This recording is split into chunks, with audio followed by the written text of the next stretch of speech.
네, 이 시간에 우리 3.1절 또 이제 맞이하면서 우리가 일제시대와 독립운동의 역사에 대해서 함께 나누어 보도록 하겠습니다.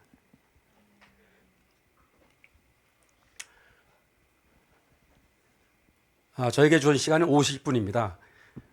이 50분 이 시간 안에 이 일제시대 속에 있었던 그 독립운동의 역사들을 3.1운동 그 하나의 역사만 우리가 살펴보는 것이 아니라 일제시대 전반에 걸쳐서 우리 한번 우리 하나님 정말 우리 말씀 아까 시편 44편 3절을 읽었는데 그 말씀과 함께 정말 하나님의 통치 그분의 섭리의 그 사관에서 한번 우리 일제시대 역사들을 한번 살펴보면서 은혜를 나누고 우리 기도하고자 합니다.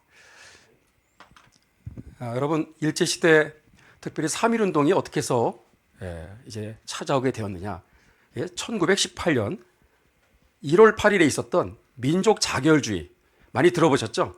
민족 자결주의 이 원칙을 미국의 윌슨 대통령이 선언하면서 이것이 이제 3.1운동을 촉발시킨 아주 결정적인 계기가 됩니다.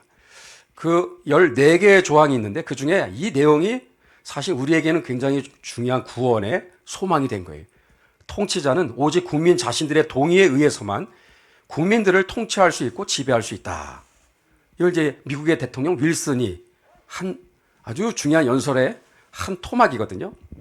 여러분 이 통치자는 국가 위정자는 대통령은 오직 국민 자신들의 동의에 의해서 그는 선출될 수 있고 그리고 국민들의 동의에 의해서 나라를 통치할 수 있고 그리고 거꾸로 국민들의 동의와 상관없이 합법적인 방법이 아니라 불법적인 방법으로 부정한 방법으로 통치자의 자리를 찬탈하거나 그리고 국민들의 동의와 상관없이 자기의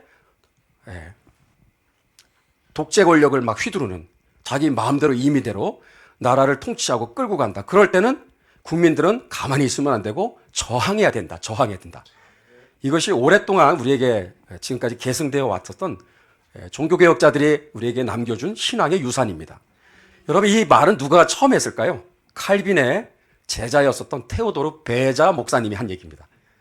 베자 목사님이 오래됐죠. 500년의 역사를 우리가 쭉 살펴봐야 될 필요가 있는데 그건 지나가고요. 그 베자 목사님 또 스코틀랜드의 그 위대한 신학자였던 조지 뷰캐넌은 국민들 자신에 의해서 통치자가 바른 그러한 나라를 통치 또 나라를 바로 이끌어가지 못하고 자기 마음대로 만약에 독재 권력을 휘두른다 그럴 때는 국민들은 분연히 일어나서 저항해야 된다. 끌어내려야 된다.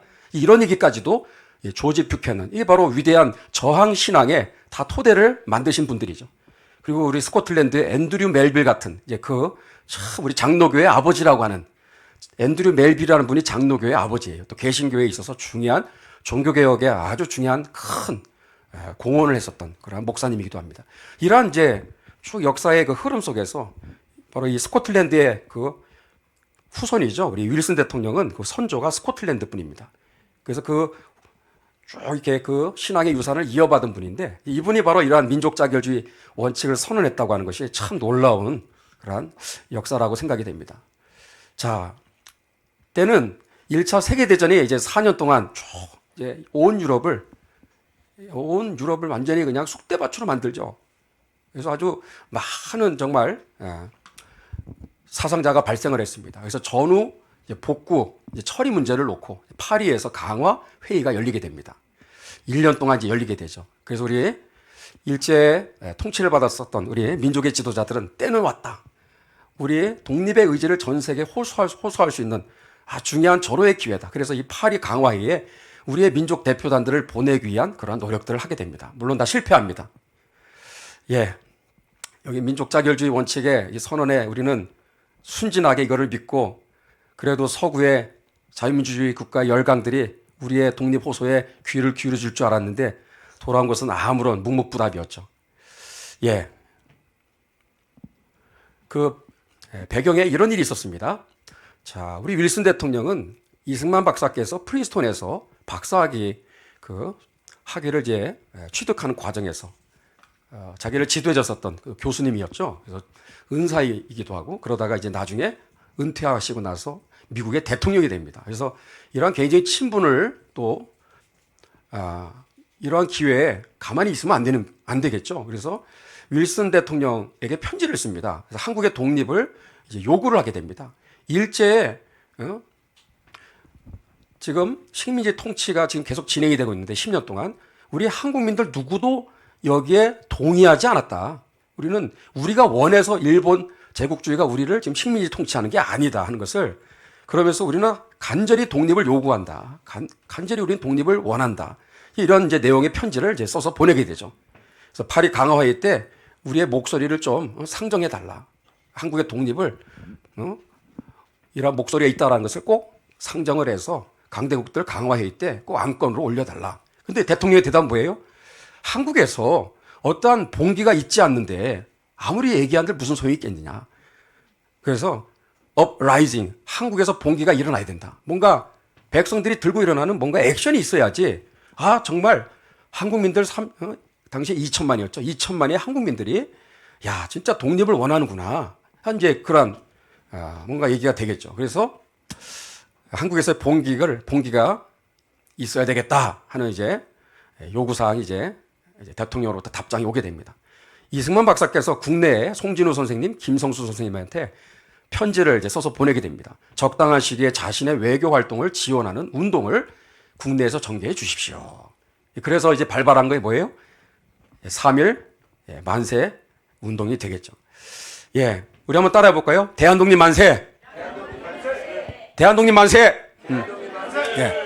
2천만 우리 한국민들이 거의 6개월, 적어도 6개월 이상 거족적인 그러한 만세 시위 운동이 들불처럼 번져갑니다. 온 한반도에서. 그때 외쳤던 말은 대한 독립 만세예요. 대한 해방 만세가 아니었습니다. 우리는 해방과 독립의 이 용어가 다르다라는 것을 제발 이해해 주셔야 돼요. 해방은 해방이고 독립은 독립입니다. 해방은 영어로 말하면 liberation, 뭐뭐로부터 구출받다.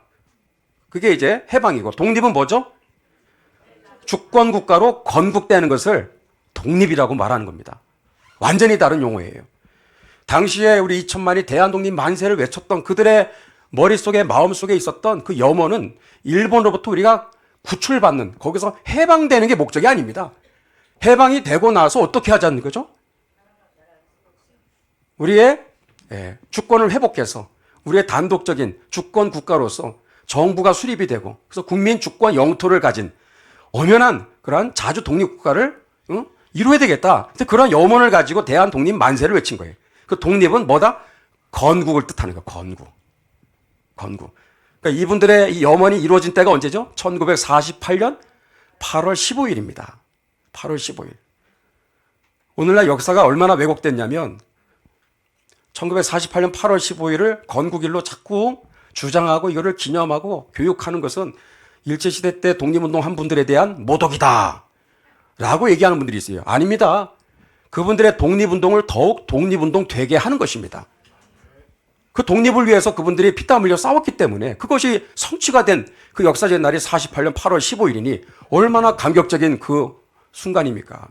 그래서 독립과 건국, 이거를 빠뜨린 채 해방만 자꾸 얘기하면요, 이거는 절반의 미완의 독립입니다. 이것은 대한독립 만세, 그분들의 외쳤던 그 염원은 사실상 48년 8월 15일 바로 그러한 건국을 꿈꾸면서 이러한 거족적인 시위를 하게 된 겁니다. 자, 우리는 임시정부 그러면 어디 임시정부를 많이 알고 있어요? 상해 임시정부죠. 상해 임시정부. 벌써 딱 우리는 상해 임시정부가 딱 이미 누구나가 다 임시정부 그러면 무조건 상해 임시정부라고 생각하죠. 맞습니다. 상해 임시정부가 1919년 4월 11일에 이제 설립이 되죠. 상해에서 임시헌장 제0조에 보면 이렇게 돼 있어요. 신인 일치로 중에 협응하야. 이게 무슨 뜻이에요? 하나님과 인간의 뜻에 일치로 세워진 국가임을 천명한 거예요. 상해 임시정부 임시헌장에 하나님이라는 단어가 3번 나옵니다. 3번. 놀라운 얘기죠.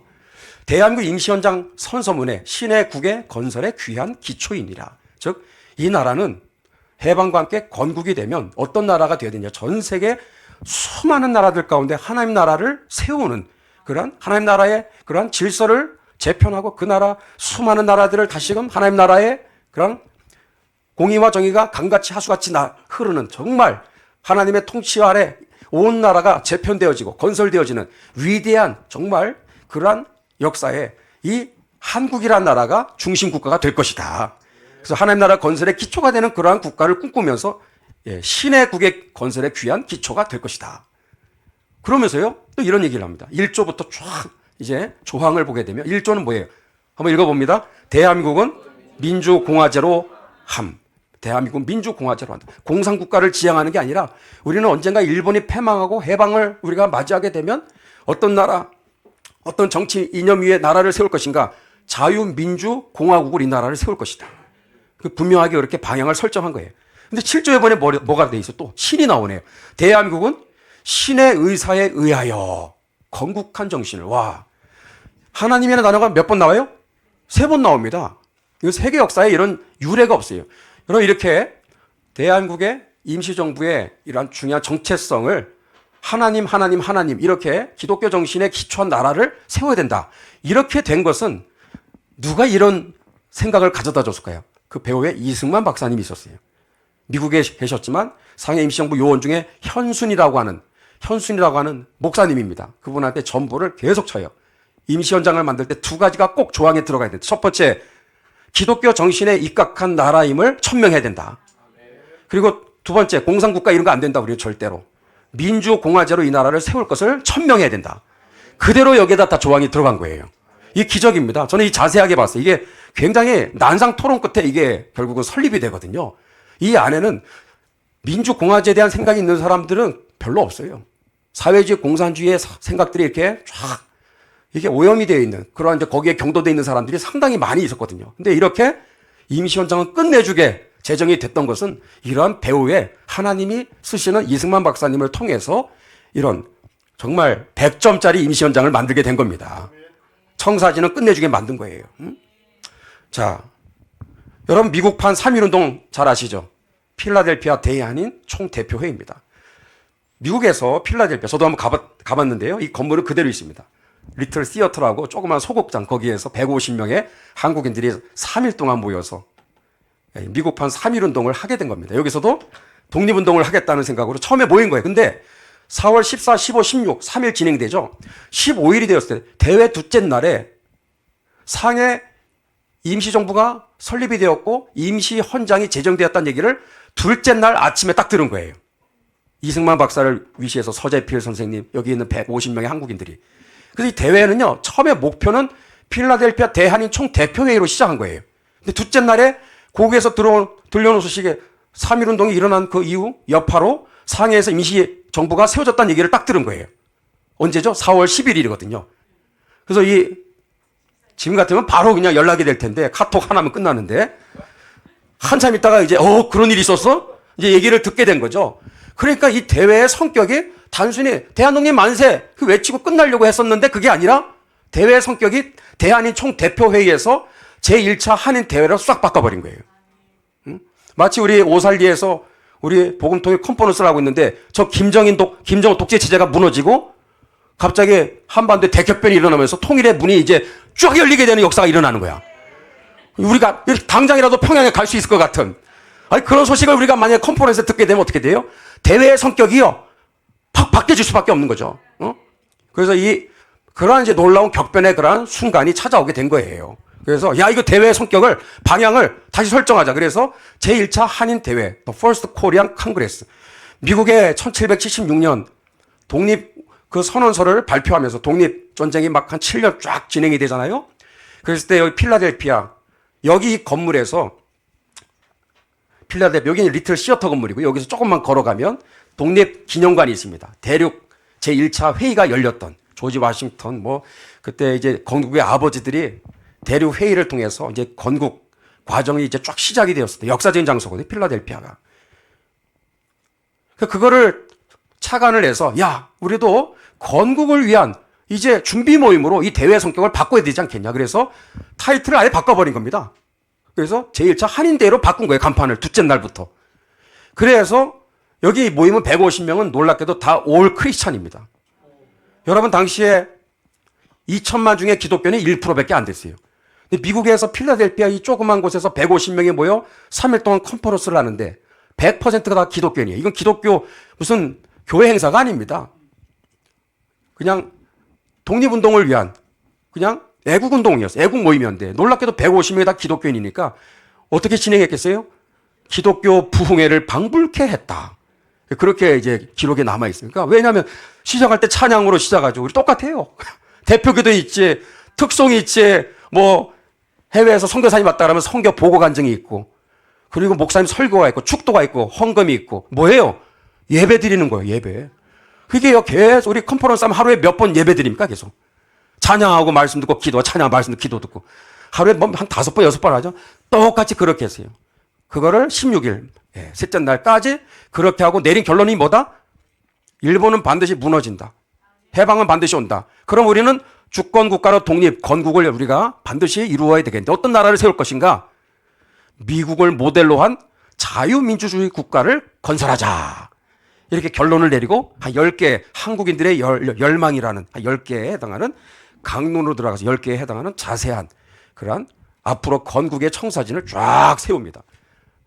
대한민국은 이제 앞으로 철저한 완전한 대통령 중심제로 할 것이고, 그리고 뭐 의무교육제도도 그 10개 조항 중에 하나가 또 들어가 있죠. 그러면서 이제 중요한 대한민국의 건국의 아주 바탕이 되는 그러한 중요한 아주 기초를 이때 이제 다 완성하게 된. 그게 나중에 재헌국회를 통해서 건국 헌법을 만들 때 또 우리나라 건국을 또 완성하는 과정에서 중요한 기초 자료가 되는 것입니다. 놀라운 얘기죠. 여러분, 이런 지금 과정들은 다 뭐예요? 일반 세상에 우리 학교에서도 가르치는 근현대사라고 얘기할 수 있겠지만 사실상 알고 보면 뭐예요? 교회사인 줄로 믿습니다. 이게 한국 교회사예요, 교회사. 교회에서 가르쳐야 될 내용입니다, 이게. 여러분, 이 놀라운 필라델피아 대한인 총대표회의가 제1차 한인대회가 어떻게 시작됐는지를 아셔야 됩니다. 이것은 이승만 박사의 독단적인 그분의 아이디어였어요. 그게 일기에 나와 있어요. 이분이 쓰신 1919년 2월 13일자 저도 가지고 있는데, 그날 2월 13일 필라델피아에서 한인대회를 개최하고 독립기념관까지 퍼레이드를 하자라고 제안을 합니다. 서재필 선생님한테. 근데 서로 그때는 뜻이 안 맞아서 한 달 정도는 계속 이게 답보 상태에 이제 계속 그냥 머무르면서 추진이 안 되는 거예요. 그러다가 고국에서 3.1운동이 이제 막 들불처럼 번져간다는 얘기를 듣고 거기에 이제 격려를 받고, 아, 미국에서 뭔가 우리도 액션을 취해야 되겠다 하면서 이제 서서히 서로들 마음이 모아지면서 대한인 총대표회를 이제 하게 된 겁니다. 이 모임의 시발점은 이승만 박사로부터 이제 시작된 거죠. 그렇게 해서 아주 건국의 청사진을 완성하게 되는 아주 놀라운 역사로 끝이 나게 됩니다. 자, 여러분 여기 보면 몇 개죠? 막대기가 3.1운동 이후에 대한독립만세, 이 독립, 건국을 이제 앞으로 진두지휘할 컨트롤 타워, 뭔가 사령탑이 있어야 되겠죠. 그래서 임시정부가 이제 세워지게 되는데, 놀랍게도 임시정부가 한 개가 아니에요. 임시정부가 몇 개나 됩니까? 다 나를 따르라 그러는데 어디로 가야 돼요, 지금? 알려진 것만 7개. 어떤 분이 8개라 8개 아니고요. 7개입니다. 파란 색깔은 설립이 된 날짜가 확실한 임시정부는 이렇게 3개입니다. 3개. 대한국민의회, 상해 임시정부, 한선정부. 나머지 회색은 뭐야? 색깔이 왜 회색이겠어요? 확실히 뭐 모르니까. 이게 대략 뭐 4월 중에 다 이제 설립이 된 것 같은데 몇 날 며칠 기록이 없어요, 기록이. 신한민국 임시정부 들어보셨어요? 평양에서 설립됐다고 그러는데 누가 세웠는지, 어떻게, 몇 날, 며칠, 어디서 했는지 기록이 없어요, 뭐, 이렇게. 어쨌든, 7개에 해당하는 임시정부가 여기저기서 난립하면서 세워진 거예요. 그러면서 나를 따르라 그러니, 보기 좋아요, 안 좋아요? 보기 안 좋죠? 여기서 우리는 알아야 돼요. 순서로 이렇게, 제가 이렇게 딱 정리를 한 건데, 우리가 잘 아는 상해 임시정부는 몇 번째입니까? 요 표를 보게 되면 3번째입니다. 첫 번째가 아닙니다. 그러니까 임시정부를 자꾸 건국일로 제정하자 이런 분들은요, 하려면은 7개를 다 해야 돼. 7개를 다 기념해야 되지, 뭐 하나만 기념하면 됩니까? 그 순서가 자기는 3번째예요. 첫 번째가 아니라니까요. 그러니까 우선순위에 있어서 대한국민의회가 3월 17일이 더 우선권이 있어요. 그러니까 이게 보통 문제가 아니었던 거죠. 다 애국심은 다 투철한데 다 나를 따르라 그러는데 어디로 가야 돼 도대체? 배가 산으로 가는 겁니다. 자, 그래서 한번 확실하게 날짜가 기록으로 남겨진 대한국민의회, 상해임시정부, 한선정부 요 세 가지만 한번 보도록 하겠습니다. 제일 첫 번째 연해주에 자 거기서 설립된 대한국민의회 1919년 3월 17일입니다. 대통령, 부통령, 국무총리 이렇게 제도로 이렇게 내각을 구성했습니다. 두 번째 어디예요? 두 번째가 상해임시정부네요. 1919년 4월 11일. 참고로 4월 11일은 제 생일입니다. 제가 1년 365일 중에 제일 사랑하는 날은 4월 11일이거든. 제일 좋아하는 날이 4월 11일인데 근데 4월 11일을 대한민국 건국일로 자꾸 주장하는 사람들이 있어요. 난 그건 반대야. 내가 아무리 사랑하는 4월 11일이라고 해도 나는 4월 11일을 건국일로 제정하는 결사반대. 왜냐? 진실을 알기 때문에 그래요. 잘 들어보세요. 4월 11일이 왜 건국일이 될 수 없는지를 제가 설명을 드리는 겁니다. 세 번째 어디죠? 한성정부 1919년 4월 23일입니다. 다 이승만 박사에 있네요. 이미 1919년 3.1절을 계기로 해서 이승만 박사께서는 민족의 지도자로 이미 부상이 된 상태예요. 자, 한성정부가 어디죠? 서울이죠. 한성이 서울입니다. 여러분 보기가 안 좋죠? 보기가 안 좋잖아요. 그러니까 7개나 되는 임시정부가 막 설립이 되니까 여기 이제 임시정부 요원들 안에서도 말들이 이제 안 나오겠습니까? 이건 좀 너무했다. 우리가 좀 하나로 통합해야 되지 않겠느냐. 얘기들이 이제 서로 모아지기 시작하는데 여러분 같으면 어디로 통합을 해야 될까요? 예? 서로 자기가 정통성 있다고 막 주장할 텐데 이게 통합이 어려운 거, 연합이 어려운 겁니다. 어디에 정통성이 있을까요? 한성정부에 정통성이 있는 거예요. 한성정부에. 그래서 여러분 세 개의 난립한 이 임시정부가 결국 통합하는데 우여곡절 끝에 결국은 성공합니다. 그래서 언제 통합이 되죠? 1919년 9월 11일입니다. 9월 11일. 9월 11일이 되면서 한성정부가 유일한 정통성임을 서로 인정하게 돼요. 그래서 하나로 통합하는데 대한민국 임시정부라는 타이틀을 가지고 이제 다 헤쳐 모이게 된 거예요. 그러나 일제시대란 말이죠. 뭐 일본 사람들이 바보가 아니죠. 버젓이 이렇게 독립운동을 할 수가 있는 상황이 아니잖아요. 그래서 국내에서는 활동하기가 제한이 있으니 장소를 좀 옮기자. 어디로? 서울에서 중국 상해로. 그래서 상해에 거점을 두고 한성정부의 이 정통성을 그대로 이쪽으로 이사한 겁니다. 이제 한성정부의 그 정통성을 그대로 상해로 옮겨온 것 뿐이에요. 근데 한성정부라고 말할 수 없잖아요. 상해이기 때문에.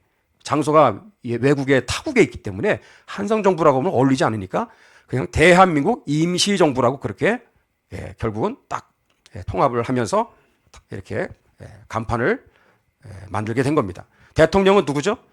이승만 박사. 국무총리는 이동희 선생이 되겠습니다.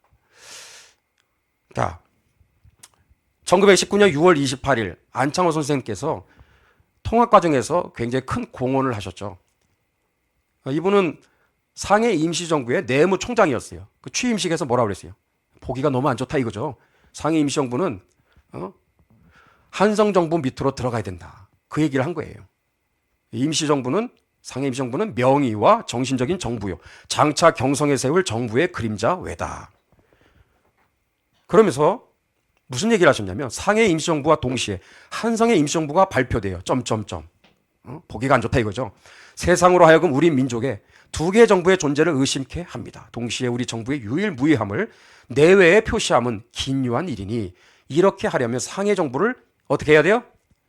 상해 정부를 희생하고 한성의 정부를 승인함이 온당할 것입니다.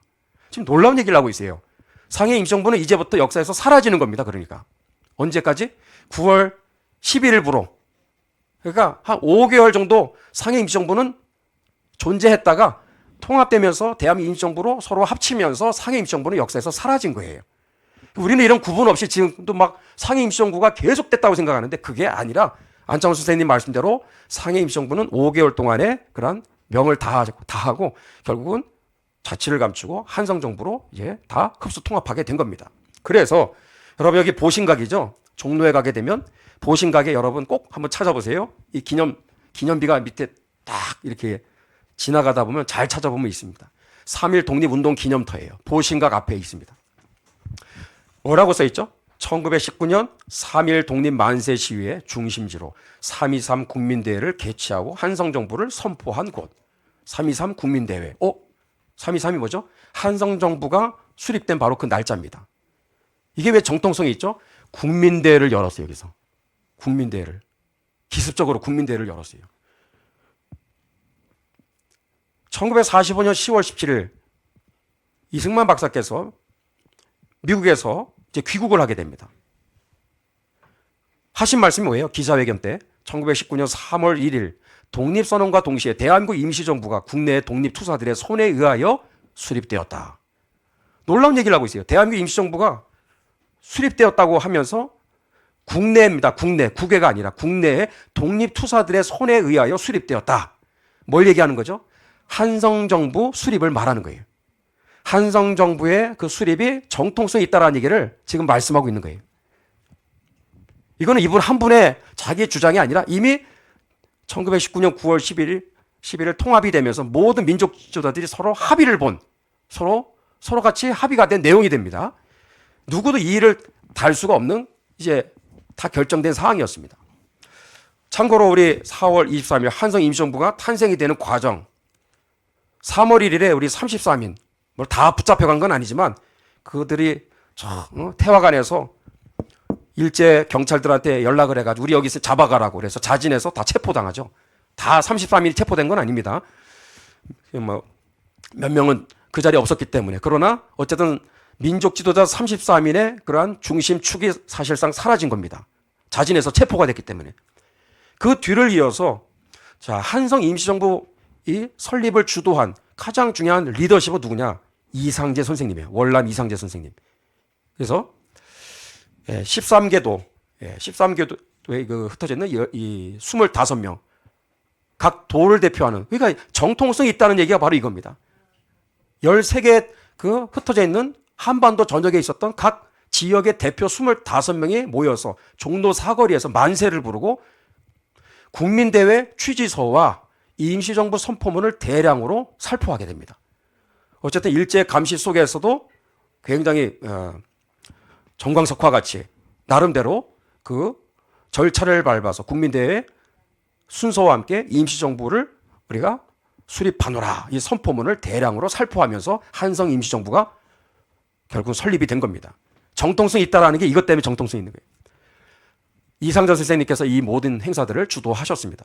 한성 임시정부 대표 자 집정관 총재로 누가 임명돼요? 이승만 박사께서 이제 임명이 되죠.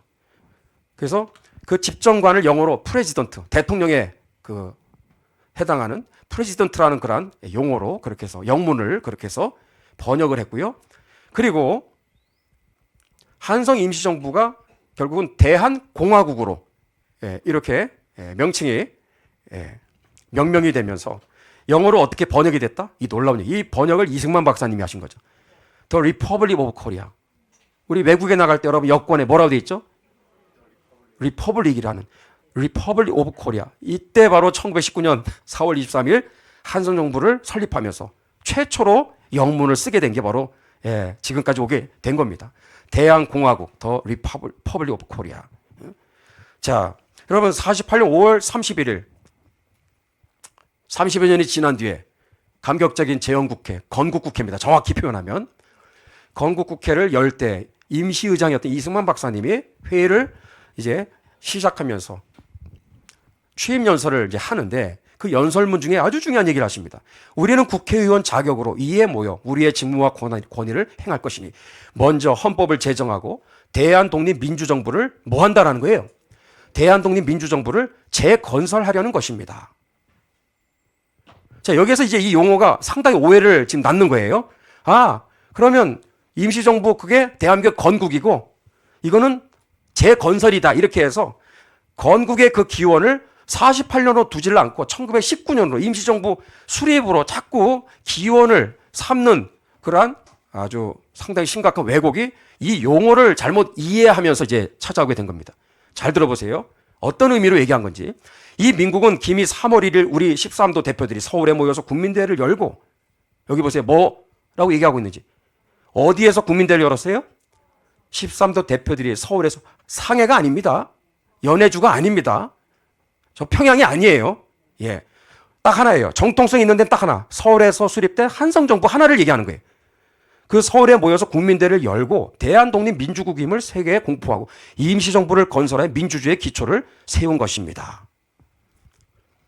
대한국의 그 기원이 어디서부터 시작되었다? 한성정부 그 수립으로부터 지금까지 계승이 되고 있다. 그 얘기를, 놀라운 얘기를 하고 있는 거예요. 그러면서 후반부에 이런 얘기를 했죠. 불행히 세계 대세의 인연에서 우리 혁명이 그때 성공이 됐어요, 안 됐어요? 대한독립 만세, 우리는 대한독립 만세 세계 열강의 자유민주주의 그러한 서방 진영들이 귀를 기울여주고 그래도 우리에게 상당히 큰 역할을 할 줄 알았어요. 진짜 독립이 올 줄 알고 대한독립 만세를 외쳤거든요. 그런데 일본의 탄압은 둘째 문제고 세계 열강들, 그들을 향해서 들으라고 외친 게 대한독립 만세인데 그들은 한국에 대해서 아무 관심이 없었던 거예요. 전혀 한국의 독립에 대해서 어떠한 액션을 취하지 않았죠. 결국은 서방 열강들의 그러한 냉대와 괄시와 무관심으로 인해서 대한독립 만세, 이 뭐 거적적인 만세 시운동은 아주 일제 탄압으로 인해서 비참하게 결국은 실패로 끝나게 됩니다. 그 얘기를 하는 거예요. 우리 혁명이 그때 성공이 못 되었다. 실패했다 이거죠. 우리 애국 남녀가 해외에서 그 정부를 지지하며 많은 생명을 바치고 혈전 고투하여 이 정신만을 지켜온 것이니, 이 정신이 뭐죠? 3.1 독립정신. 우리는 해방을 뛰어넘어 우리 엄연한 주권국가로서 우리는 독립국가가 되기를 소망합니다 하고 대한독립 만세를 외친 건데 그게 실패한 거예요. 그러나 우리는 그 실패했지만 30년 동안 지금까지 오면서 그 3.1 독립정신만큼은 우리가 포기하지 않고 지금까지 계승해 오고 있다 이거죠. 정신적인 계승을 얘기하는 겁니다. 오늘 여기서 열리는 국회는 저 국민대회 계승이요. 이 국회에서 건설되는 정부는 김영현의 서울에서 수립된 민국 임시정부의 계승이니 이날이 29년 만에 민국의 부활일임을 우리는 이에 공포하는 바입니다. 재건설, 부활, 이것은 곧 대한민국의 건국을 지금 가리키는 거예요. 그때 우리가 3.1 만세를 외쳤으나 실패했었는데 그 정신이 지금 30년이 지난 지금에 와서야 그것이 우리 눈앞에 실현이 되었다. 그거를 재건설, 부활이라는 말로 지금 쓰고 있는데, 그러니까 이걸 역사를 호도하고 왜곡하는 사람들은 봐라 1919년이 건국이고 48년은 건국이 아니다라고 지금 얘기를 하는 근거로 삼고 있는데, 그러니까 이 말도 이렇게 오해를 하고 있는 거죠. 이게 48년 우리나라 대한민국 정부에서 발행한 관보입니다. 예, 여기 보시면 48년 9월 1일이에요. 건국되고 한 보름이 지났을 때 나온 거죠. 관보 제1호인데 대한민국 정부 공보처에서 발행한 겁니다. 뭐라고 돼 있죠? 여기에 보니까 관보 상단과 중간에 대한민국 30년이라고 돼 있어요. 30년. 9월 1일. 대한민국의 연호를 30년으로 그렇게 얘기하고 있습니다. 건국의 원년을 1919년으로 지금 규정하고 있는 거예요. 어떻게 이걸 이해해야 되죠? 그래서 1919년을 건국이라고 자꾸 얘기를 하는 이유가 이것 때문에 그런 거예요. 여러분, 이것은 왜 이렇게 이승만 박사님이나 대통령께서 또 정부의 관료들이 왜 이렇게 관보를 대한민국 연호 30년으로 이렇게 명시를 했을까요? 이것은 정신적인 계승을 우리가 하겠다라는 거예요. 3.1 독립 그 정신을 우리가 그대로 계승을 해서 이 나라를 그 정신의 기초 위에 우리가 이 나라를 이제 건국을 하겠다고 하는 이제 그 선언을 하고 있는 건데, 그러니까 48년 우리 건국 헌법 전문에 보면 이런 게 있죠. 유구한 역사와 전통에 빛나는 우리들 대한국민은 기미 3.1 운동으로 대한민국을, 여기 대한민국은 한성 임시정부입니다. 상해 임시정부가 아닙니다. 이거 확실히 여러분 이제 구분하셔야 됩니다. 한성 임시정부를 건립하여 세계에 선포한 위대한 독립정신을 계승, 이 계승은 무슨 계승? 정신적인 계승입니다. 그래서 이제 민주 독립국가를 재건함에 있어서 그 용어가 이런 배경과 내막을 모르고 이거를 그냥 단어 이렇게 문자 그대로 이걸 자꾸 연구하고 이거를 해석하려고 하면은 상당히 이제 엉뚱한 결론을 이제 내리게 되는 거죠. 그래서 이런 내용들 여러분이 좀 아셔야 될 필요가 있습니다. 그래서 48년 8월 15일 건국 대통령 이승만 박사님이 하신 말씀, 우리의 해방을 기념하는 동시에 우리 민국이 새로 탄생한 건국이죠, 건국. 해방을 기념하는 것과 그리고 우리 민국이 새로 탄생한 건국을 겸하여 축하하는 것이다. 공교롭게도 8월 15일이 해방과 독립 또는 건국, 그리고 또는 광복. 독립, 건국, 광복은 동의어입니다. 이 광복은요, 영광스럽게 되찾다. 해방이 아닙니다. 리버레이션 아니고 광복은 건국을 뜻하는 말이에요. 광복절을 제정할 때 건국을 기념하자 해서 우리 국회의원들이 여야 다 합의하에서 그거를 제정한 것이 광복절인데, 이게 역사가 오랜 세월 흘러오면서 해방절로 둔갑이 된 거예요. 건국, 독립, 광복은 원래 동의어였습니다. 그래서 역사교육이 그래서 중요한 거예요. 여러분 48년 8월 16일 동아일보 제1면에, 동아일보에서 뭐라고 그랬어요? 제1면에 완전 독립을 만방에 선포하노라. 1919년에 독립된 거 아니에요? 독립 만세 이거 외치다가 완전히 그냥 박살이 나버렸어요. 실패해서 처참하게 그냥 짓밟혔다니까요. 그 정신만 계승을 30년 동안 한 거예요. 그게 실현이 된 게 48년 8월 15일이니까 동아일보에서 완전 독립을 만방에 선포하노라고 일면하다 대자로 그냥 그렇게 한 겁니다. 그리고 이게 굉장히 중요한 사진인데, 여러분 이게 한자를 보세요. 뭐라고 써있죠? 경축. 대한민국 뭐죠? 독립 몇 주년? 독립 1주년이니까 이게 몇 년도일까요? 1946년일까요? 1949년일까요? 1949년입니다. 49년. 1주년. 독립은 건국이라고 그랬죠? 49년 8월 15일에 찍힌 사진이에요. 대한민국 독립 1주년 기념행사예요. 정부의 정치 행사 명칭입니다. 이때 건국 대통령 이승만 박사의 기념사, 민국건설 제1회 기념일인 오늘을 1회라고 얘기했죠. 정확하게 이제 계산을 해서 몇 회 몇 회 이렇게 계속 기념을 했어요. 적어도 5년 동안, 처음에 5년 동안은 건국일을 또박또박 그렇게 몇 회다 몇 회다 그렇게 기념을 했어요. 해방은 또 몇 회다 똑같이 하지 않았어요. 그래서 건국은 1회 기념, 해방은 몇 회? 4회. 이렇게 구분해서 그렇게 연설을 했었다는 걸 기억해야 돼요. 우리 광복, 이 광복은 뭐다? 해방이 아니라 건국입니다. 건국. 이 48년 8월 15일 그 광복을 얘기해요. 그 광복의 기쁨을 축하하는 기쁨은 이북동포들이 우리와 같이 다시금 완전히 합동되기 전에는 충분한 기쁨이 못 될 것이다. 와, 정말 놀라운 얘기를 하는 거예요. 여러분 3.1운동의 완성은 자유통일, 복음통일을 이루는 것입니다. 아멘. 지금은 미완성이에요. 아직. 3.1운동 정신의 완성은 자유통일, 복음통일이 이루어지는 그날 3.1운동의 정신이 완성이 될 줄로 믿습니다. 경향신문에서도 여러분 이렇게 보도했어요. 독립 몇 주년? 1주년. 건국 몇 주년? 광복 몇 주년? 아니, 경향신문이 야 훌륭해요. 정확하게 역사를 정확하게 알고 있었네요. 그죠? 이렇게 표현을 해서 제가 얘기한 게 아니에요. 경향신문의 보도를 따온 겁니다. 그리고 정당들 여야 할 것 없이 누구도 이의를 달지 않았어요. 대한민국 건립 몇 주년? 1주년. 그냥 이제 살아보지도 않은 사람들이 지금 1919년이 건국이라고 말하면 되냐 이거예요.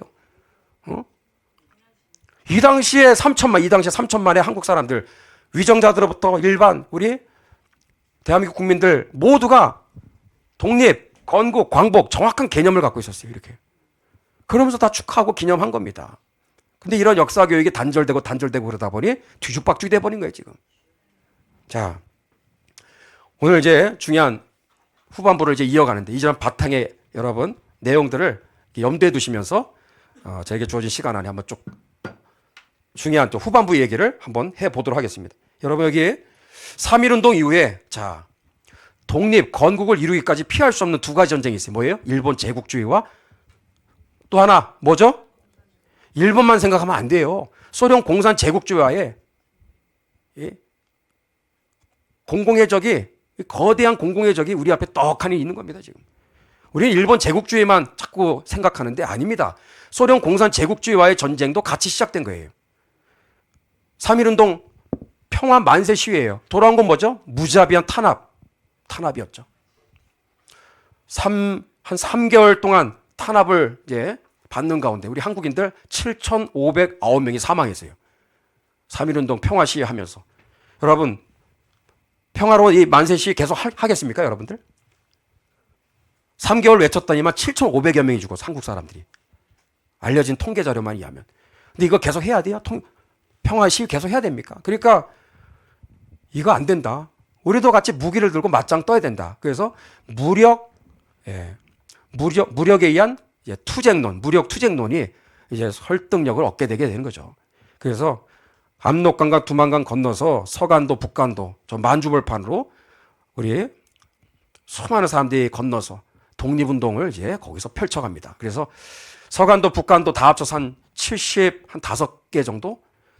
1년 사이에, 3.1운동 이후에 1년 사이에 한 70여 개, 75개 정도의 독립운동 단체들이 이 간도 지역에서 막 여기저기서 설립이 되면서 독립운동에 이제 들어가게 됩니다.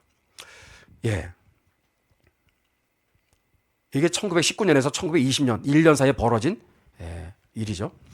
그런데 여러분 그 배경에 이 러시아 볼셰비키 공산혁명이 저 소련 저 광활한 대륙안에서 지금 공산혁명이 시작이 되었습니다. 러시아 내전이 한 5년 동안 전개됩니다. 5년 동안. 그래서 볼셰비키 공산혁명이 언제 완성이 되냐면 1922년까지 갑니다. 5년 동안 이렇게 진행이 됩니다.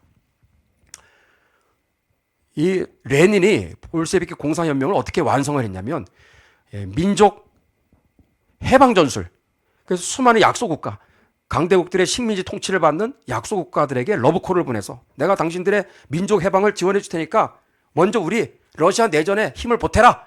그러면 당신들 우리가 민족 해방에 우리가 적극적으로 우리가 지원해 주겠다. 그러니까 이제 어떤 빅딜이 이루어지는 거죠. 이 레닌이 아주 특별히 눈여겨보고 가장 공을 들였던 대상이 어디냐면 바로 한국인들이었어요. 한국인.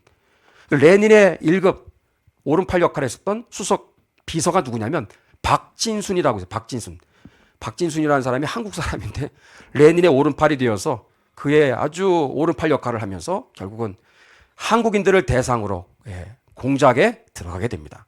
그래서 접선을 하는데 가장 제일 먼저 누구한테 찾아가서 결국은 그를 끌어들이는데 성공해요. 이동희라고 하는 이분은 전도사님 출신이죠. 전도사님 출신이 공산주의 사상의 이 실체를 알지 못하고 결국은 공산주의 사상을 받아들이게 됩니다. 한국 근현대사 최초의 한인사회당을 이제 공산주의 사상을 가진 이 정치단체를 조직하게 됩니다. 그 당수가 이동희예요.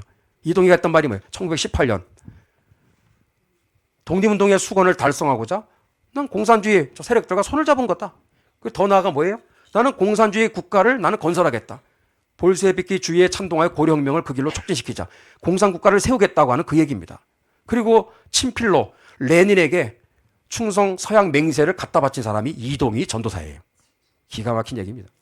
한인사회당은 공산주의 운동을 위하여 심신을 바치겠다. 더 나아가 결국은 통합된 대한민국 임시정부가 됐을 때 대통령은 이승만 박사, 국무총리는 공산주의 사상을 받아들인 이동희 선생이 국무총리가 되었으니 이게 앙숙지간이 될 수밖에 없어요. 처음부터 이게 벌써 조합이 상극이야, 상극. 서로 만나자마자 이동희가 이승만 대통령한테 뭐라고 그러죠? 정부 체제를 소련 소비에트식으로 바꾸십시오. 소비에트가 위원회라는 커미티, 위원회라는 거죠. 소비에트식으로 완전히 싹 다 바꿔버려야 된다. 대한민국 임시정부가 대한민국 우리가 출범할 때부터 우리는 민주공화제로 우리는 딱 그렇게 정체성을 천명하면서 자유민주국가를 세우겠다는 염원을 가지고 시작했는데 이 체제를 전복시키겠다고 하는 공작에 들어가게 된 거예요. 기가 막힌 얘기입니다. 대한민국 임시정부 요원들 단체 사진 가운데 보세요. 대통령과 국무총리 완전 톰과 제리입니다. 앙숙지간이 같이 앉아 있는데 이게 하나가 될 수. 그래서 서로 갈라지게 되죠. 1919년 여러분 이 국무총리와 이 대통령 간의 충돌이 벌어질 때 이승만 대통령은 절대로 타협할 수 없죠. 공산주의 절대로 용납할 수 없죠. 소련과의 협력, 좌우합작은 조국을 공산주의자의 노예로 만들자는 것이다. 절대로 우리는 소비에트식 위원회 체제를 우리는 받아들일 수 없습니다. 막 계속 상극이죠, 서로. 그리고 우리는 이걸 기억해야 돼요. 일제 독립운동의 역사에 우리는 빛과 그림자를 꼭 기억해야 됩니다. 독립운동했다고 다 그냥 훌륭한 사람들이 아닙니다. 따져봐야 돼.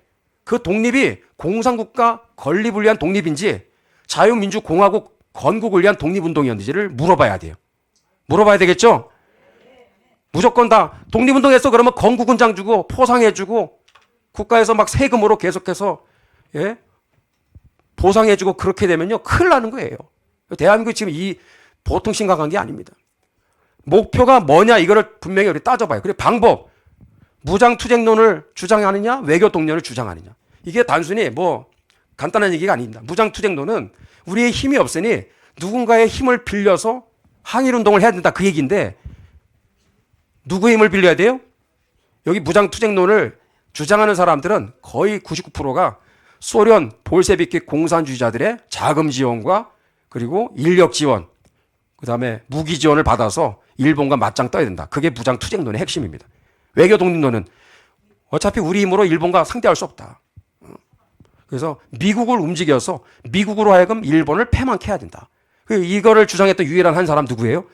이승만 박사님이죠. 그러니까 돈키호테 같은 입장이죠. 어떻게 보면. 말도 안 되는 얘기야. 우리 같이 맞짱 떠서 싸워야지 무슨 외교 독립론이냐고. 그래서 처음부터 우리 이승만 대통령은 임시정부 대통령부터 아주 처음부터 아주 외로운 길을 걸어가는 겁니다. 뭐 진짜 함께 뜻을 같이 한 사람은 아무도 없어. 전부 다 무장투쟁론. 그렇게 그 길을 가자고 막 전부 다 그렇게 하니 어떻게 되겠습니까? 이동희가 몰랐던 건 뭐냐? 레닌의 실체예요. 저 사람은 노동자 농민의 구세주가 아니라 학살자였어. 학살자. 예, 볼셰비키 공사혁명을 일으키면서부터 그렇게 노동자 농민 마치 위하는 것처럼 얘기했으나 놀라운 일이 벌어지죠. 노동자들, 농민들 무참하게 그냥 학살합니다. 독가스까지 사용했어요. 뭐 시신을 뭐 불로 막 소각하고 뭐 상상할 수 없는 인권 유린이 소련 땅 안에서 이제 벌어지게 된 겁니다. 정보가 차단되니까 알 수가 없지만 나중에 다 알려지게 된 거죠. 여러분, 드디어 올 것이 오죠. 자유시 참변입니다. 1921년 6월 28일. 그렇게 주장했었던 무장투쟁론이요. 결국은 1921년 6월 28일을 기점으로 해서 역사에서 사라지게 됩니다. 여러분, 2년 만에 무장투쟁론의 역사는 2년 만에 결국은 종말을 고하게 됐다는 사실. 여러분, 이게 이해가 되십니까? 이 자유시는 소련의 스보보든이라는 그 땅이 자유시인데, 대한독립군단 한 75개 되는 독립운동단체들이 있지 않습니까? 근데 청산리 전투 이후에 뭐 간도에 뭐 한인들 많이 살았는데 그들 보복 집단 살육을 하니까 야, 우리 동포들 너무 많이 죽는다. 우리 잠깐 피신해 있자. 그래서 독립운동단체들이 서로 의기투합해서 국경이 이제 밀산 지역인데 밀산을 통과해서 소련으로 이제 가게 됩니다. 왜냐하면 소련에서 오라고 그랬거든. 너희들 내가 옷도 다 새로 입혀주고 무기도 새로운 신무기로 다 교체해 줄 테니까 있는 무기 다 내려놓고 그냥 몸만 그냥 여기 오라고. 그걸 또 순진하게 믿고 이제 들어가게 된 거예요. 3,500명이 여기 밀산을 이제 국경을 넘어가면서 여기저기 활동했었던 많은 그런 독립운동 단체들이 서로 통합을 해서 대한독립군단의 이름으로 서로 합치게 되죠. 그 숫자가 3,500명입니다. 일당백이 일당백. 엄청난 이 베테랑 무장한 군인들입니다. 우리의 자력으로 우리의 힘과 능력으로 해방과 독립을 얻을 수 있는 히든카드. 대한독립군단이에요. 일당백입니다. 일본도 뭐 벌벌 떨었을 정도로 무시무시한 그런 군사력을, 전투력을 보유하고 있었죠. 그러나 이들이 자유시에 들어가면서 무참하게 이제 괴멸이 됩니다. 여러분, 왜 이런 일이 벌어지죠? 이동희 때문에. 그 배우의 이동희가 있었습니다. 이미 그 사전에 소련으로부터 2차례에 걸쳐서 300만 루블, 엄청난 거액입니다. 수백에서 또 수천억에 해당하는 아주 천문학적인 거액의 돈을 받고 인신제사로 3,500명을 갖다 바친 거예요. 여러분 아세요? 대일 한로 공수동맹이라는 비밀협약을 체결했습니다. 신효순 선생님께서 쓰신 박사학위 논문, 여러분 KCI인가요? 우리 여러분들 사이트에 들어가면 아마 볼 수 있을 겁니다. 그러니까 여러분들 자세한 내용 알기 원하시는 분들은 이러한 내막이 있었다는 걸 아셔야 돼요. 지금 대한민국에서는 건국 훈장을 이미 주고 있습니다. 예, 뭐 이동희, 홍범도 다 지금 건국의 지금 영웅들로 추앙받고 있는 거죠. 그래서 자유시 참변의 주범이 이동이고요. 그 앞장서서 정말 3,500명의 그 사람들이 한 거의 절반은 그 현장에서 총 맞아서 죽고 그 나머지는 다 붙잡혀서 허드렛 일을 하다가 정말 한 사람도 살아서 고국으로 돌아오지 못하고 먼 타국에서 다 세상 떠났습니다. 예, 홍범도가 또 그 앞에 앞잡이 역할을 했었던 거죠. 홍범도는 결국은 모스크바에 이 공로로 레닌의 초청을 받고 금화 100루블과 함께 레닌의 이름이 새겨진 권총을 선물로 하사받습니다. 예. 이 자유시 참변이 가져온 결과는 너무나 처참했죠. 그 이후에 청산리 전투와 같은 이렇다 할 만한 자랑스러운 어떤 독립투쟁의 역사는 한 건도 찾아볼 수가 없습니다. 왜냐하면 주력 부대가 다 괴멸됐기 때문에. 예.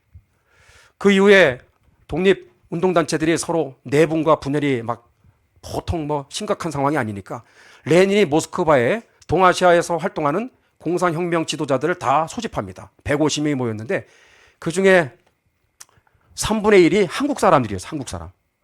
150명 중에 3분의 1이 한국인이었습니다.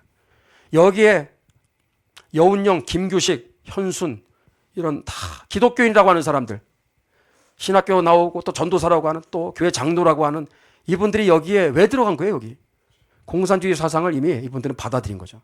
특히 여운형, 레닌은 1대1로 그를 불러다가 지령을 내려요. 두 가지예요.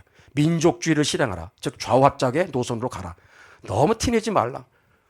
민족 지도자인 것처럼 좌와 우를 아우르는 것처럼 통합의 지도자인 것처럼 그렇게 행세를 하면서 천천히 공산혁명을 수행하라는 거예요. 여운형의 정체는 뭘까요? 민족 지도자일까요? 아닙니다. 임시정부를 또 해체하라고 지금 얘기하고 있어요. 체제 전복을 명시한 겁니다. 그 결과가 뭐예요? 1922년 이승만에 대한 불신임안이 통과가 됩니다. 이 과정은 다 불법입니다. 1925년 이승만 탄핵안이 통과가 됩니다. 벌써 100년 전에 있었던 일입니다. 그러면서 올 것이 오죠. 대통령 중심제에서 내각 책임제로 헌법을 이제 결국은 바꾸게 됩니다. 그리고 마지막 1927년 1월 19일 그 잘 나가던 대한민국 정말 임시정부가 어떻게 시작을 했어요? 대한민주공화국임을 우리가 천명합니다. 신의 의사에서 우리는 세워진 나라임을, 기독교 정신에 기초한 그런 나라를 만들 것이다. 건국할 것이다. 그렇게 해서 시작을 했는데 8년 만에 체제가 전복이 된 거예요. 소비에트식은 국무위원 집단 지도 체제입니다.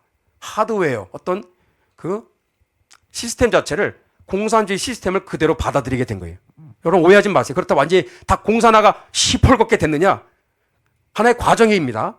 완전히 그렇게 된 건 아니었으나 1942년에 대한민국 임시정부는 좌우 합작 정부를 만천하에 이제 공포하게 되죠. 그래서 공산주의 김원봉이를 이제 같이 끌어들이면서 좌와 우를 아우르는 좌우 합작 정부임을 만천하에 이제 공포하면서 해방을 맞이하게 된 겁니다. 그러니 여러분 임시정부의 그러한 정체성이 얼마나 지금 이렇게 변화되면서 변질되었는지 여러분이 아시겠습니까? 동아일보에서는 이 사건이 얼마나 컸는지 소비에트식 이러한 개헌이 되고 나서 8년 만에 체제가 전복된 이 사건을 대대적으로 보도하죠. 상해 임시의정원에서는 지난 19일에 임시헌법을 개정하야 전부 뭐예요? 소비에트식으로 하고 관제를 개정하야 국무총리 등 제례의 직제를 폐하고 노농 러시아식으로 위원제를 채용하였으며 집행위원장에 김구 씨를 선출하였다. 여러분 우리나라 대한민국 헌법에 전문이 있어요. 1차부터 지금까지 9차 헌법 개정을 했습니다. 1차에서 8차 헌법 개정할 때 전문에 뭐예요? 대한민국의 그 정통성의 그 기원은 3일 독립정신에 그렇게 해서 우리가 둔다. 그래서 대한독립 만세 3일 그 독립정신의 그 독립정신을 계승해서 세워진 나라가 자유 대한민국인다는 것을 1차에서 8차까지 이렇게 해서 명시를 했는데 여러분 1987년에 9차 개헌헌법을 하면서 놀라운 정말 참으로 슬픈 사건이 벌어집니다. 사실은. 대한민국의 헌법이 얼마나 중요합니까? 우리나라 헌법의 기원이 3일 정신이 아니라 임시정부의 법통이라고 이제 문구가 싹 바뀌게 되는 그런 일이 이제 1987년 9차 개헌헌법 때 찾아오게 된 겁니다. 왜 그런 일이 벌어졌을까요? 여러분 대한민국 임시정부는 이미 어때요? 처음에 잘 나갔을 때 대한민국 임시정부가 아닙니다. 1927년 이후부터 서서히 변질되면서 1942년에 좌우합작 정부가 되면서 대한민국은 자유민주주의 국가도 아니고 그렇다 공산주의도 아니고 좌와 우를 아우르는 언제든지 공산주의로 갈 수도 있는 그런 문을 열어 제낀 그런 사건이 1987년 9차 개헌 헌법입니다. 이러한 역사적인 배경을 알 때 여러분 정말 통탄할 일이라는 것을 지금 말씀드리는 거예요. 공산주의, 여러분, 한반도에 본격적으로 침투한 게 바로 김재봉 때문입니다. 김재봉. 이 사람이 1924년에 소련 간첩이에요. 그래서 조선일보 기자로 위장을 해가지고 와서 조선공산당 초대 책임 비서가 됩니다. 조선공산당의 강령이 뭐예요? 한반도에 공산국가를 설립하는 게 그들의 목적입니다. 이게 언제라고요? 1925년 을지로의 아서원이라는 그 중국집에서 짜장면 먹으면서 아주 비밀리에 설립을 하게 된 거예요.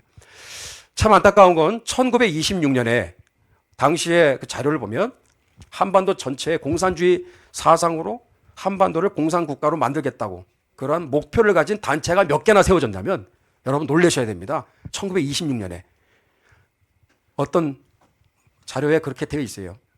몇 개나 됐을 것 같아요, 여러분? 338개입니다. 338개 이란 단체들이 공산혁명을 꿈꾸면서 우후죽순 그렇게 세워진 겁니다. 그때 제주도에 조선공산당 청년 한 사람을 거기에 이제 임명을 하여 세우죠. 너는 제주도의 공산화를 위해서 열심히 거기서 투쟁하라. 누구를 세워요? 송종현. 그래서 이 사람이 얼마나 열심히 했는지 이미 28년, 29년, 20년대 후반에 제주도의 공산주의 사상으로 무장한 청년들이 몇 명? 4,300명이나 됐습니다. 4,300명. 그들이 20년 뒤에 제주 사상 공산 폭동을 일으키게 된 바탕이 되는 거예요. 공산주의와의 이 전쟁은 100년 전쟁입니다. 그런 의미에서. 그래서 여러분 1920년대는 이미 한반도의 이 영적인 기류가 1907년 평양 대붕 그 옛날 얘기야. 1919년 그 만세 시위했던 그것도 다 옛날 얘기입니다. 20년 사이에 우리도 모르는 사이에 급격한 속도로 한반도 전역에 빨간 물이 들게 된 거예요. 그 자료들입니다. 그 중에 한 단체가 한양 청년 동맹에 12월 25일을 반기독교 날로 선포해버렸어요. 그리고 목사님들 설교하면 갑자기 옛날에 그런 일이 없었는데 목사님 그러시면 안 되죠. 질문이 있습니다. 그리고 막 깽판을 놓고 막 뒤집어 놓고 그런 일이 막 벌어지는 거예요. 목사님들은 이게 뭐지 하면서 상황 파악이 안 되는 거죠. 그게 뭐 20년대 30년대 계속 가는 거예요. 이거 다 그런 자료들입니다. 눈으로 보시고. 이뿐만 아닙니다. 여러분 만주벌판에 어떤 일이 있었느냐 이 얘기하고 이제 좀 마무리를 해야 될 것 같은데 여러분 이미 일본은 공산주의 저 혁명 세력들이 이 엄청난 지금 세력들이 지금 잘하고 있는 걸 알고 치안유지법이라는 걸 만들죠. 1925년에 치안유지법. 우리로 말하면 지금 국가보안법 같은 저것들이 체제전복을 노리니까 가만 놔둘 수 없죠. 그래서 치안유지법을 만들어서 이제 색출, 검거, 탄압에 들어가니까 아이고 못 살겠다. 그래서 어디로 가요?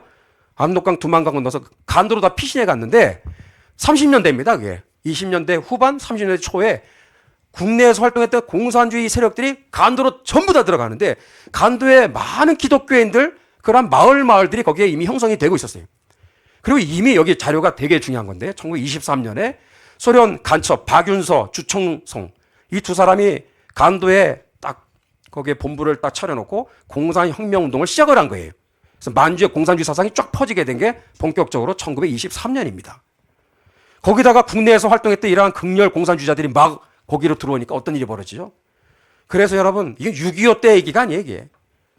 이미 30년대 초에 공산주의자들, 일본 사람들도 이 정도는 안 했거든요.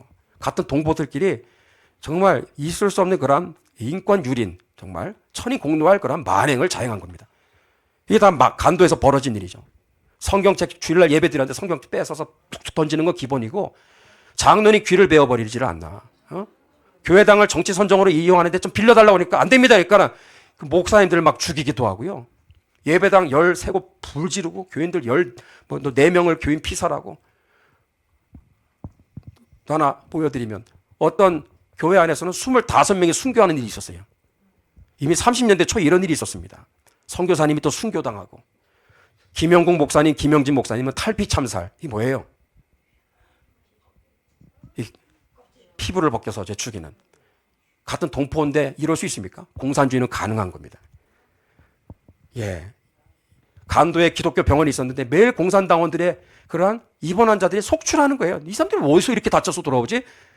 공산당원들이 총으로 쏴서 막 그렇게 죽이기도 하고 막 부상을 입히니까 이런 막 피 흘리고 막 병원으로 이송되는 사람들이 속출하는 거예요. 그런 일이 30년대 초에 이미 벌어지고 있었다는 거예요. 예. 일본과 그 다음에 소련 제국주의 이 공공의 두 개의 거대한 산 앞에 이승만 박사께서 독립운동을 외롭게 하셨습니다. 그리고 그분뿐만 아니죠. 많지는 않지만 소수의 독립운동가들이 이렇게 그런 거대한 두 제국 앞에서 그렇게 독립운동을 외롭게 하신 거예요. 처절하게 한 겁니다. 마지막으로 이제 이승만 박사께서는 한미협회와 그 다음에 여러 이제 단체를 조직하는 이거 기독교 친환회까지 묶어서 이해를 하면 좋을 것 같습니다. 한미협회, 기독교 친환회, 해방 직전에 활발하게 외교 노선에 의한 독립운동을 하셨는데 아주 대표적인 너무나 자랑스러운 그러한 활약을 하셨어요. 이거는 어떤 목적으로 설립을 했냐면 두 가지입니다. 하나는 일본 제국주의와의 그런 항일투쟁, 독립운동을 위해서. 또 하나는 소련 제국주의에 맞서서 그렇게 싸우기 위한 목적으로 설립이 됐습니다. 그래서 첫 번째, 일본 제국주의와 싸워서 우리가 무력으로 전투를 할 수 있는 광복군들에게 미국 사람들, 미국에서 좀 무기 지원을 해 주십시오. 무기 지원을 요청하기 위한 그러한 외교 활동을 위해서 두 조직을 만든 거예요. 또 하나, 임시정부 공식적으로 승인을 해 주십시오.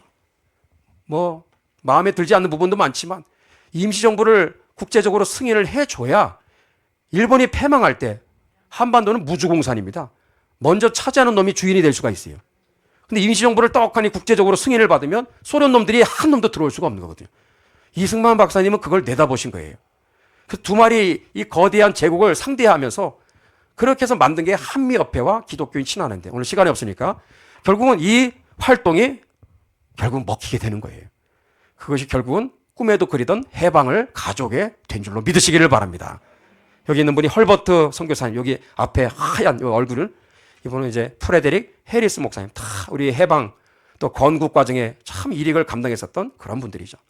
일본은 결국은 마지막에 한국 교회 지도자들을 대량 학살할 계획을 세웠으나 역사의 주인 되신 하나님께서 결국은 때가 참에 원자포탄 두 방을 뻥뻥 터뜨려서 일본을 무릎 꿇게 하셨고 우리는 꿈에도 그리던 결국은 해방을 얻게 된 줄로 믿습니다.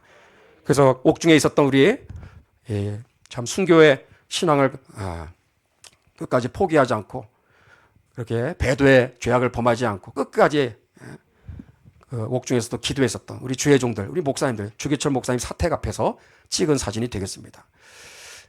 한번 이렇게 읽고 같이 기도하는 시간을 가질까요? 시작.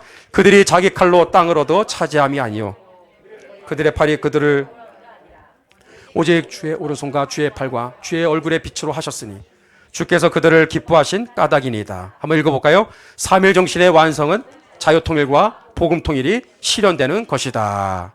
아멘. 짧지만 우리 잠깐 우리 3, 4분 정도 기도했으면 좋겠습니다. 이제 3일 이제 참 이 중요한 역사적인 날을 이제 앞두고 있습니다. 참 이 3.1절의 역사를 가지고 이렇게 말씀을 나누고 특강을 한다는 게 이게 참 만만치 않은 주제인 것 같아요. 너무나 얽히고 설켜 있는 많은 스토리들이 있기 때문에.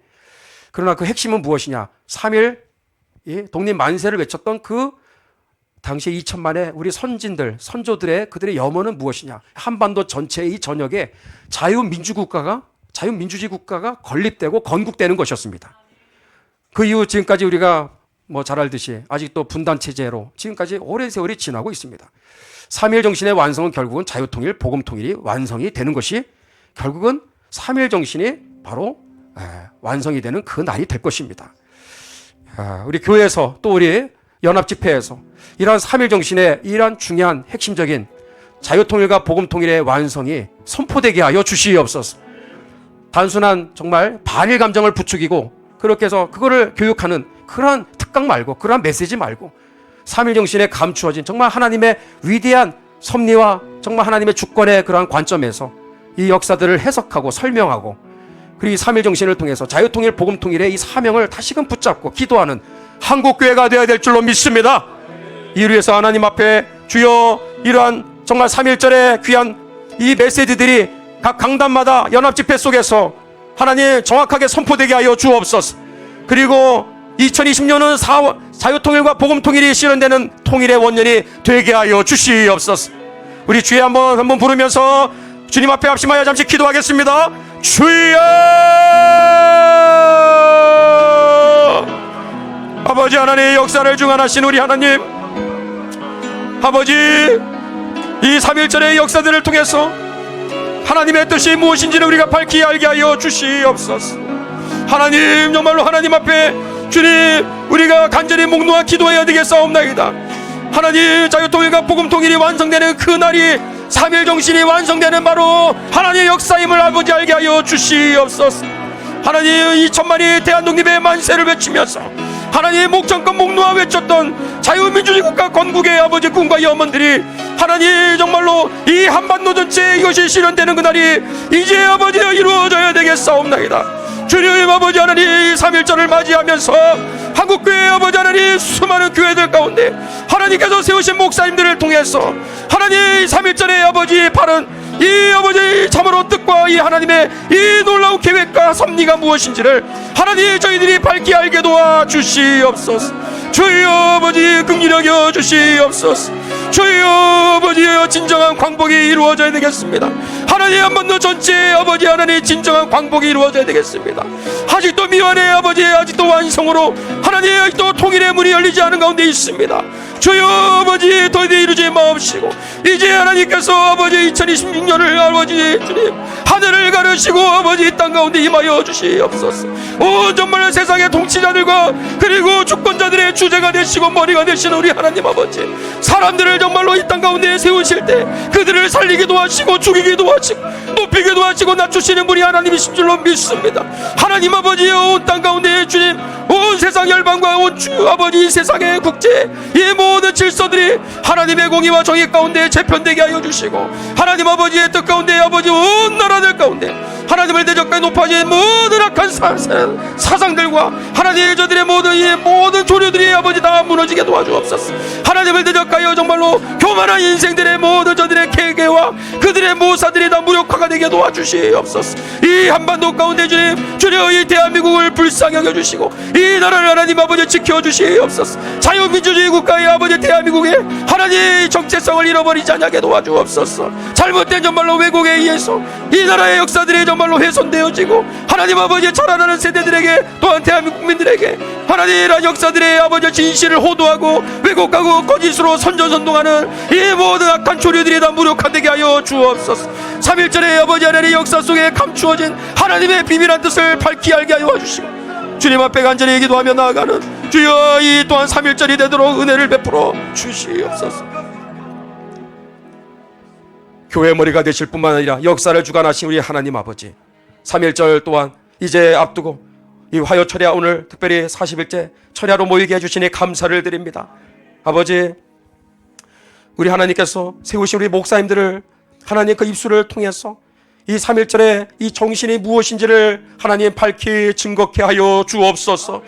3.1 운동의 이 완성은 자유통일과 복음통일이 이루어지는 그날이 바로 3.1 정신이 완성이 되는 날임을 알게 도와주시고 아버지 목놓아 함께 아버지란 정확한 방향을 향하여 목적을 향하여 우리가 또한 목놓아 함께 아버지 마음을 다하여 기도하는 3.1절 연합집회들로 또 3.1절 기념예배들로 하나님 축복하여 주시옵소서. 오늘도 아버지 앞에 기도의 제목들을 가지고 기도하며 나아갈 때 예수님의 이름을 의지하여 성령의 도우심을 힘입어 하나님 아버지 앞에 나아갑니다. 보좌 앞에 나아갑니다. 하늘문을 여시고 하나님 아버지 이 땅 하나님께서 친히 가르시고 하나님 아버지 이 땅을 진동케 하여 주옵소서. 이 땅의 대한민국과 저 북녘 땅의 중국 공산 세력들 온 세상 열방들의 통치자들의 머리가 되신 우리 하나님 아버지, 아버지 이 땅의 아버지 하나님을 대적하는 온갖 이 국제적 질서들이 하나님의 뜻 가운데 재편되게 하여 주옵소서. 공의와 정의 하나님 온 세상 열방들을 하나님의 뜻 가운데 세우시고 살리기도 하시고 죽이시고 하나님 높이기도 하시고 낮추시는 우리 하나님 아버지, 이제 이 자유통일 복음통일 더디 이루지 마옵시고 2026년 통일의 문이 활짝 열어 아버지 열리는 그러한 통일의 아버지 원년이 되도록 저희들의 간구와 기도를 이제 응답하여 주시옵소서. 축복가 올 때 존귀하신 예수님의 이름으로 기도드리옵나이다. 아멘. 아멘.